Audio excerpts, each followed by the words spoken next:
So the Bad Batch has shown us exactly what's going on Kamino immediately following the end of the Clone Wars. And it seems like the Kaminoans aren't very happy with the brand new Galactic Empire. And that Kaminoan dissatisfaction has led to some talk in the community of something we saw in Legends, a Clone Uprising. Today we'll talk a little bit about the Legends history of the Clone Uprising against the Galactic Empire.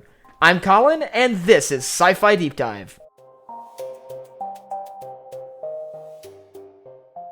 Remember, if you enjoyed this video, to head down below and hit that subscribe button. Before I go on, this video will contain some spoilers for the first episode of The Bad Batch, so if you haven't seen it yet, I'll leave a link up here to a spoiler-free video you can check out instead. So in the first episode of The Bad Batch, we see the Empire starting to come down on Kamino. We see the Empire immediately doubting the value of the clone troopers, and considering terminating any contracts they had with Kamino. Not that they really would have honored them, since the Empire seems to fully believe that they are a completely separate entity from their predecessors, the Galactic Republic. Now, being very business-minded and analytical, this clearly bothers the Kaminoans, who, seeing the potential for their largest contract going away, were probably not very happy with the transition to the Empire. On top of that, having so many clone troopers in their city made the rise of the Empire feel particularly oppressive to the Kaminoans. We can see, for example, shock troopers from the Coruscant Guard present on Kamino immediately following Order 66. And it seems like the general atmosphere around Tipoca City has become more tense, with clone troopers basically marching through the corridors like a new police force. So it makes sense that there's an assumption that the Kaminoans probably aren't too happy with this change. So what exactly are they gonna do about it? Well, it's been pointed out that we don't see the Kaminoans very often later on in Star Wars. For example, by the time of The Mandalorian, it seems like the cloning program, or what's left of a cloning program that does seem to have some connections to Kamino,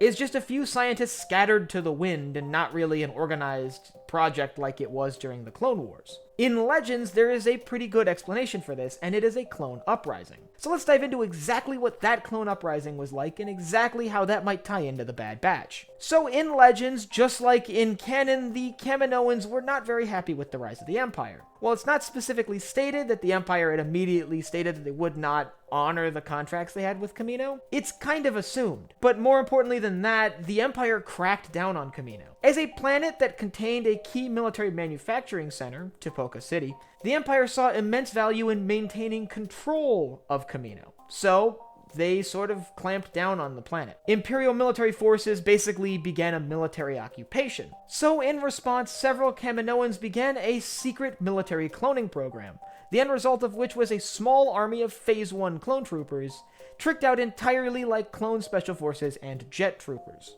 These clone troopers were then used in an uprising against the Imperial forces occupying the planet. It does seem like these rebel clone troopers were able to gain control of the planet for a short period of time, before the planet was liberated by Imperial forces, specifically the forces of the 501st. In their operation to take back Kamino, Imperial forces were tasked with destroying cloning facilities in order to prevent any future clone uprisings. Unsurprisingly, this small clone army, while it held out for a while against the Empire, didn't ultimately lead to the collapse of the Empire, and Imperial forces were able to ultimately retake the planet and arrest the leaders involved in creating this clone army. Kamino likely didn't have a bright future after that. It's said that this event was the nail in the coffin for any hope for an Imperial cloning program, with the Emperor believing that any capable cloners would eventually turn against him. So how exactly does this tie in with the Bad Batch? I think what we're seeing in the Bad Batch on Kamino could very well be a prelude to a future clone uprising, or perhaps an attempt to modify the existing clones to turn against the Empire. And I think, like in Legends, this could have a similarly disastrous effect for the Kaminoans. We know whatever they do will not bring down the Empire, because obviously it exists at the time of the original trilogy, but they could very well do something that basically sort of knocks out any hope for there being an Imperial clone army. Either using some sneaky tactics to make the existing clones